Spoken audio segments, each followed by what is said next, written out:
Bonjour à tous, je m'appelle Aurélie. Mon travail consiste à vous accompagner dans l'évolution de votre carrière. Après avoir constaté que de nombreuses personnes cherchent à découvrir de nouveaux métiers, j'ai décidé de partir à la découverte de salariés et de chefs d'entreprise qui acceptent de partager avec nous leur expérience. Chez Super Compétences, nous mettons notre expertise à votre service pour que vos projets prennent vie. Je suis très contente de vous partager l'enquête métier du jour. Vous êtes prêts? C'est parti! Bonjour à tous et bienvenue dans ce nouvel épisode. Je suis aujourd'hui en compagnie de Kyrian, qui est sonothérapeute et thérapeute énergéticienne. Bonjour, Bonjour Aurélie. comment vas-tu? Eh ben écoute, ça va plutôt bien, merci. Je suis ravie de t'accueillir et de découvrir ton métier aujourd'hui. Est-ce que tu peux commencer par te présenter, nous dire qui tu es, d'où tu viens? Oui, bien sûr. Et effectivement, donc moi je m'appelle, Marianne, je suis sonothérapeute et thérapeute énergéticienne et la fondatrice de Kérian. Kérian Sonothérapie et soins énergétiques. Je suis installée à Morestel, dans le Nord-Isère, où j'ai ouvert un cabinet pour recevoir, des personnes en consultation. Ok. Et peux-tu nous partager ton parcours? Qu'est-ce qui t'a amené à faire ton métier aujourd'hui? Oui, bien sûr. Effectivement, c'est une reconversion professionnelle.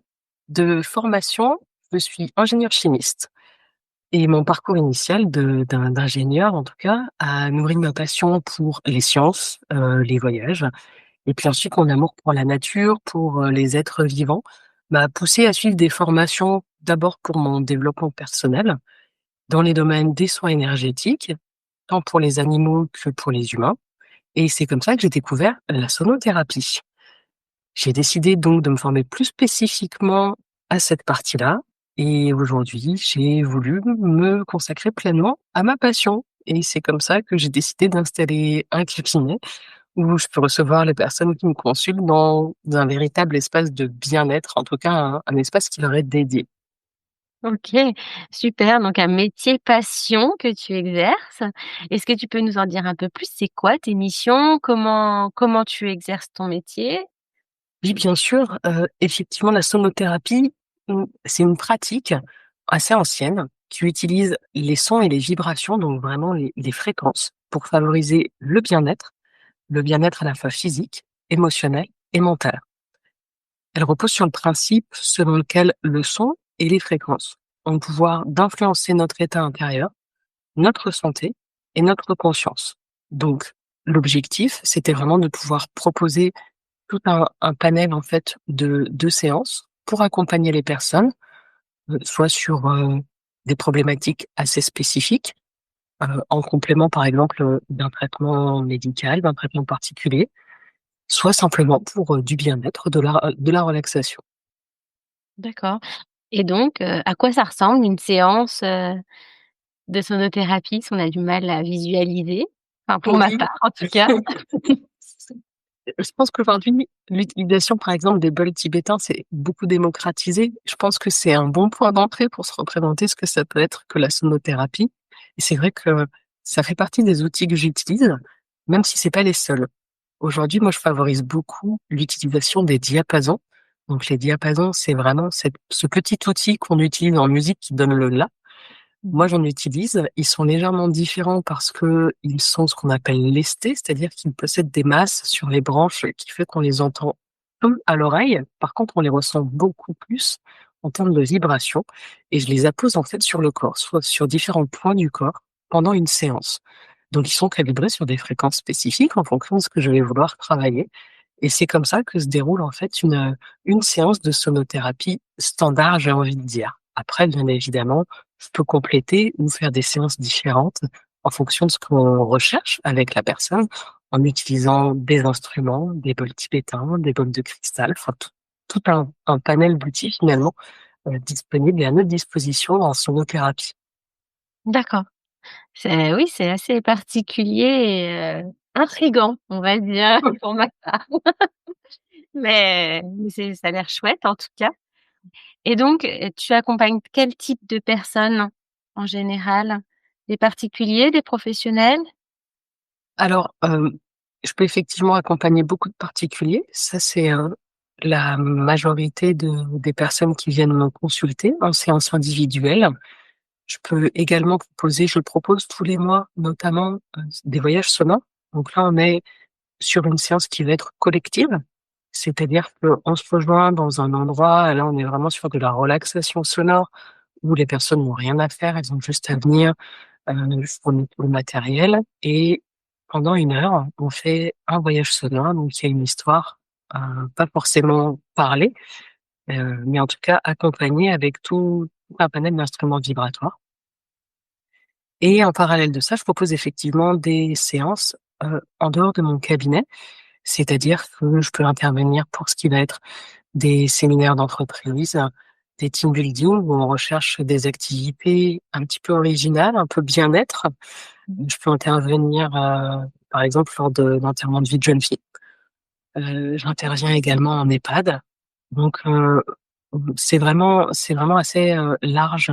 C'est très OK. diversifié, les applications peuvent être très diverses, donc ça me permet vraiment d'intervenir, de façon très personnalisée selon les besoins, en fait, des personnes qui me consultent, professionnels ou particuliers. D'accord, oui, c'est, un panel large et plein de possibilités, c'est chouette, au moins tu t'ennuies pas, tu fais jamais la même chose. Non, c'est vrai. C'est varié. OK. Et est-ce qu'il t'arrive de croiser des personnes atteintes, de cancer? Je te pose la question parce qu'on est au mois d'Octobre rose, donc des personnes, des fois, peuvent se poser la question: «Est-ce que c'est une pratique adaptée pour ces personnes?» Oui, c'est vrai, effectivement, c'est des choses qui m'arrivent. J'ai des personnes, qui me consultent et que j'accompagne, que je suis, et qui sont atteintes du cancer. Donc en complément des chimiothérapies, des radiothérapies ou des hormonothérapies, ce que je propose peut venir à la fois soulager la douleur, soulager les effets secondaires et puis apporter un véritable soutien émotionnel aux personnes que je reçois vraiment dans leur globalité et pas uniquement, j'ai envie de dire, définis selon leurs symptômes. Donc c'est des suivis quand même qui sont très personnalisés, qui vont s'étaler dans le temps en fonction on va se caler, finalement sur l'agenda, qu'elles ont au niveau de leur traitement conventionnel et on va venir, soulager tout ça. OK, Donc c'est des accompagnements assez particuliers, mais que je réalise pour quelques personnes. OK. Donc oui, un accompagnement en complément, de leur traitement et qui peut, aider à soulager les maux ou du Tout côté à fait. mental aussi, passer les caps, OK, super. Donc c'est un travail que tu fais seul sinon ou tu es accompagné? Majoritairement seule, effectivement. Il y a une part importante de travail en autonomie, c'est certain, mais il y a aussi beaucoup d'interactions avec, différents acteurs comme des associations ou d'autres thérapeutes, en fait, d'autres professionnels du secteur, tant pour, j'ai envie de dire, heu, proposer mes services pour une association, par exemple. Mmh. Je pense notamment à l'association, Réseau Animal. Aujourd'hui, je suis, adhérente, je suis membre de cette association. C'est une association qui, liste les professionnels pour le domaine, en tout cas, des soins aux animaux. Donc ça va regrouper, par exemple, des éducateurs canins, des toiletteurs, photographes, des formateurs en premiers secours canins félins, des ostéopathes animaliers, moi. Donc Mmh. c'est vraiment ça peut être très large. Donc ça va être de l'associatif et ça va me permettre, moi, de pouvoir proposer mes services, et mes prestations dans ce cadre-là. Donc à ce moment-là, on n'est pas seul du tout et puis il y a aussi d'autres thérapeutes avec lesquels je peux proposer des activités particulières, des ateliers, par exemple. En week-end, proposer des animations, qui seraient communes pour faire découvrir plusieurs activités lors d'une même session, lors d'un même atelier aux personnes qui se joindraient à cet atelier. Donc, dans ce cadre-là, on n'est jamais seul. Il y a une grande partie en autonomie, mais il faut quand même, voilà, pouvoir être en interaction avec beaucoup de personnes autour de soi.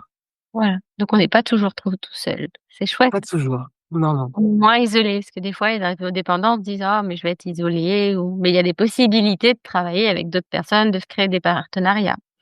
Beaucoup, oui. OK. Quels sont tes horaires de travail? Alors les horaires de travail quand on est indépendant, elles sont souvent à géométrie variable, heu, tout le monde le sait, parce qu'on est multicasquette. Pour autant, pour intégrer à la fois, mon cœur, de métier, puis toutes les parties, j'ai envie de dire administratives, communication, prospection. Voilà, c'est de l'organisation qu'on va organiser comme on le souhaite, finalement sur la journée. Donc ça va dépendre si j'ai beaucoup de rendez-vous en cabinet ou pas, si j'ai des interventions à l'extérieur. Donc en fait, c'est moi qui vais vraiment m'adapter. Et puis, donc les horaires sont quand même très étendus dans la journée, on va pas se le cacher. Après, il peut y avoir éventuellement, des déplacements quand, j'interviens, à l'extérieur. Et il y a aussi beaucoup d'activités le week-end.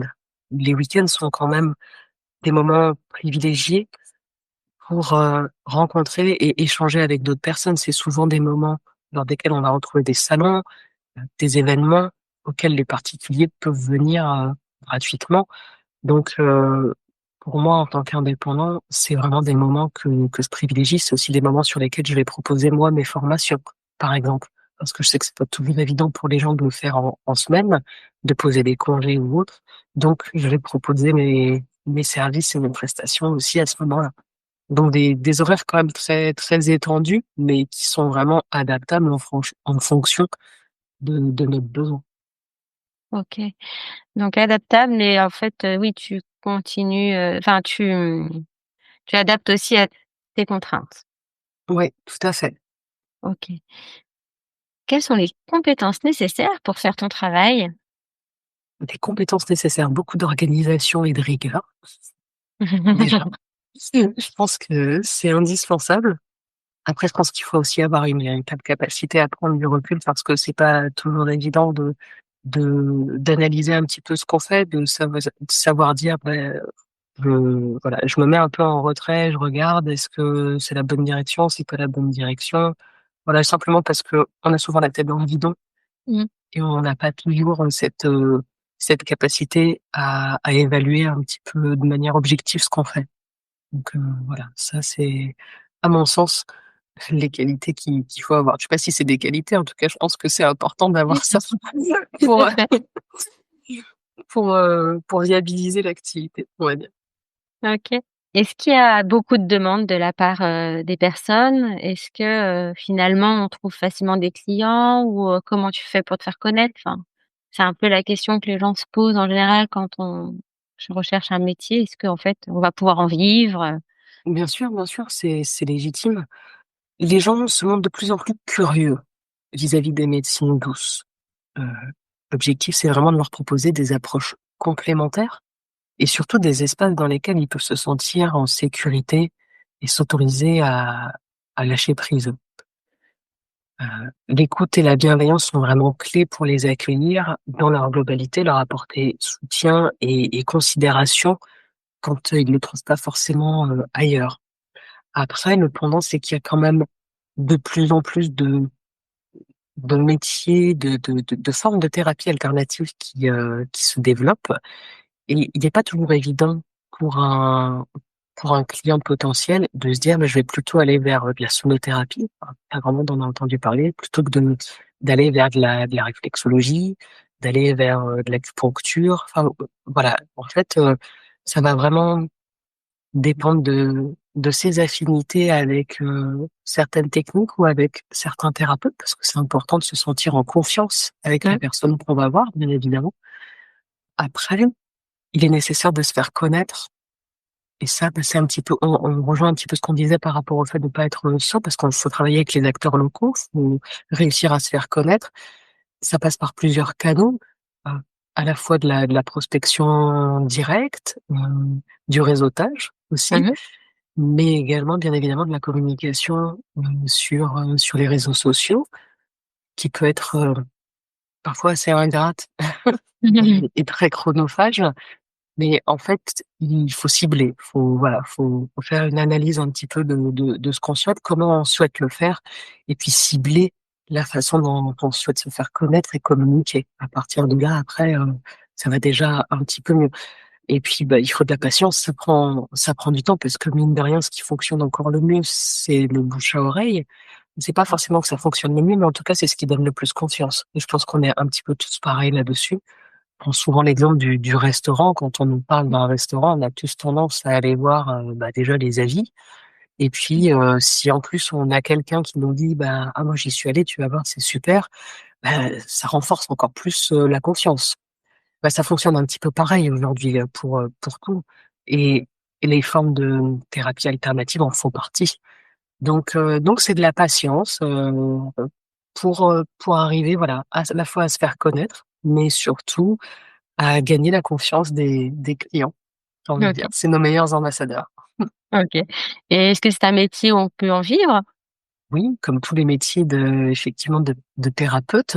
Alors après, ça dépend aussi de l'orientation qu'on souhaite donner, j'ai envie de dire, à son entreprise. Moi, j'ai décidé à la fois d'avoir un cabinet où je peux recevoir en séance individuelle. J'ai aussi décidé de proposer des séances collectives régulièrement ou d'intervenir à l'extérieur. C'est pas tout le monde qui fait ces choix-là, donc ces choix vont être déterminants finalement dans la façon dont l'activité va nous permettre, de vivre. J'ai décidé aussi de créer un centre de formation parce que transmettre, c'est vraiment Mmh. quelque chose qui me tient à cœur et que j'avais envie de faire. Donc à partir de janvier, je vais proposer des formations. Donc vous voyez, c'est vraiment la façon de faire évoluer finalement son activité qui va participer à son développement et donc, notre capacité à en vivre, hein. OK. Bah, du coup, tu as commencé à venir sur le sujet de la prochaine question. Comment on évolue dans ton métier? Bah, là, tu me l'as Ouais, donné aussi. effectivement. Donc mais il y a plein de façons de faire évoluer, son entreprise. Alors après on va être bien loin, j'ai envie de dire, de l'évolution traditionnelle dans une entreprise, hein, qui est souvent très pyramidale. Oui, Là, ça va être, très vraiment échelonné. exactement. Mais voilà, en tant qu'indépendant, c'est aussi un des avantages, c'est qu'on a toute la marge de manœuvre qu'on veut en termes d'innovation, de développement. Donc il y a vraiment que notre créativité finalement qui va nous brider ou qui va nous guider, mais on est vraiment très libre de ce côté-là. Donc ça, c'est un des avantages. Après, bah, ça va dépendre des risques qu'on a envie de prendre, qu'on accepte de prendre, qu'on a plus ou moins calculés. Voilà. Et ça, évidemment, ça va fortement jouer dans la balance, sur la façon dont on va se développer et faire évoluer, en tout cas, son activité. Mais en tout cas, moi, c'est les directions que j'ai souhaité donner à Kériane. C'est à la fois, voilà, pouvoir recevoir des particuliers, à la fois proposer des services aux professionnels et puis à la fois former, proposer de la formation. OK. Et qui sait, peut-être que je ferai autre chose par la suite, mais ça fait déjà beaucoup pour le moment, c'est C'est déjà pas déjà mal. pas mal, mais après, en fonction des idées qui arrivent, on ne sait jamais. Exactement. Et quels sont tes plus grands défis au quotidien? Mes plus grands défis au quotidien, me faire connaître, Mmh. ça c'est certain, c'est vraiment un enjeu fort et c'est pas toujours évident parce que comme on disait tout à l'heure, il y a différentes manières de le faire, mais ça nécessite aussi de sortir un petit peu de sa zone de confort. C'est pas forcément un exercice facile en fait, à la fois de prospecter, de se vendre.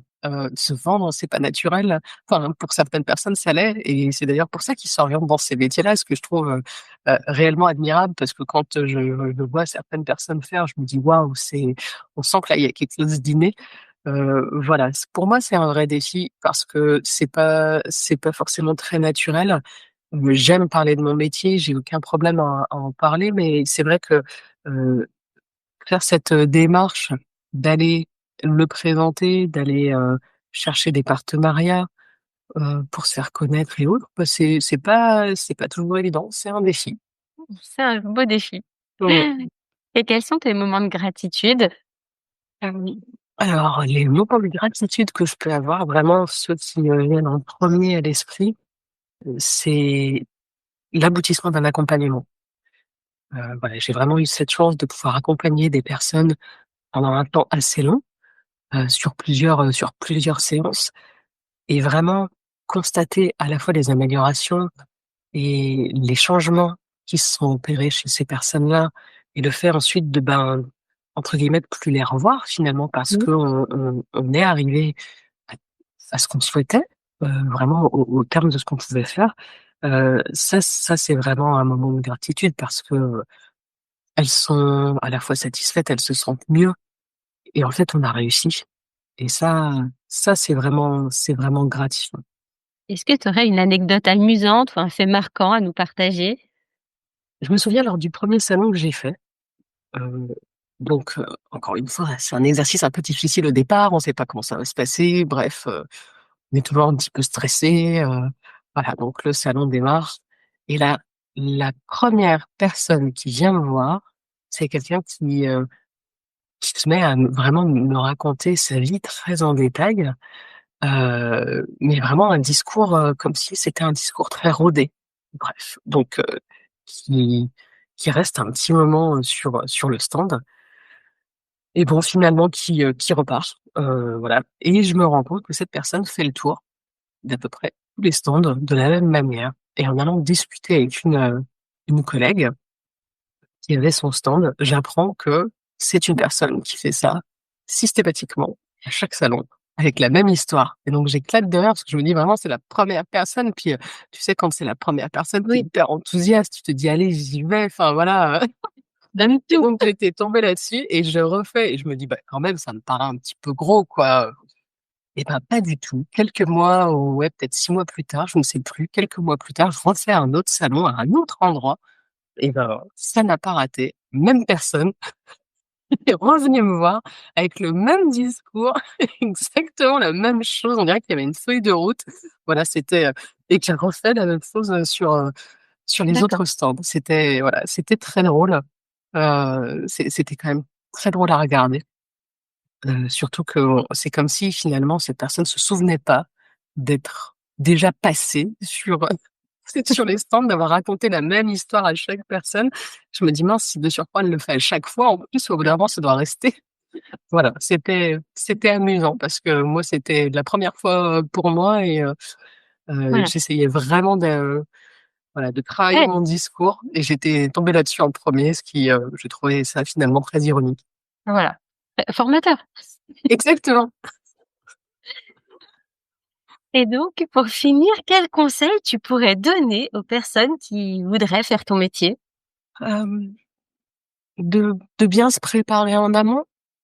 Alors je pense que ça paraît un peu évident comme conseil, mais peut-être parce qu'on se rend pas compte à quel point c'est important, que ce soit pour un métier comme le mien, j'ai envie de dire dans le domaine du bien-être, des thérapies alternatives, mais finalement c'est applicable, un peu pour tout type de métier quand on est indépendant. C'est vraiment capital de se préparer, correctement en amont, surtout sur le volet financier bien évidemment, qui sera le plus sensible à gérer les premières années, mais aussi sur la communication qui est à notre disposition aujourd'hui parce que, on peut facilement s'y perdre. C'est très, très chronophage et ça nécessite de bien se renseigner, en fait, pour faire des choix qui sont ciblés et pas finalement, perdre le fil, conducteur qu'on veut donner et ça demande, beaucoup plus d'analyse que ce que je pensais au départ et je pense que c'est un point qui est vraiment capital. La communication aujourd'hui, on a tellement, tellement d'informations sur tout et rien finalement que, c'est pas évident de sortir son épingle du jeu. Pas forcément pour se démarquer complètement, mais au moins pour aller cibler ce qui sera pertinent pour un pour un domaine d'activité donné et je pense que c'est ce lien-là, qui est, qui est important et sur lequel il faut passer un petit peu de temps au départ. OK. Merci beaucoup pour ta participation, d'avoir pris ce temps, pour nous, pour nous expliquer ton métier aujourd'hui. Merci Bah, beaucoup. merci beaucoup à toi pour cette invitation. Ça m'a fait, très plaisir de pouvoir participer et d'en parler. Donc, merci encore, pour cette invitation. Avec plaisir. Belle journée, à bientôt. Merci beaucoup, bonne journée.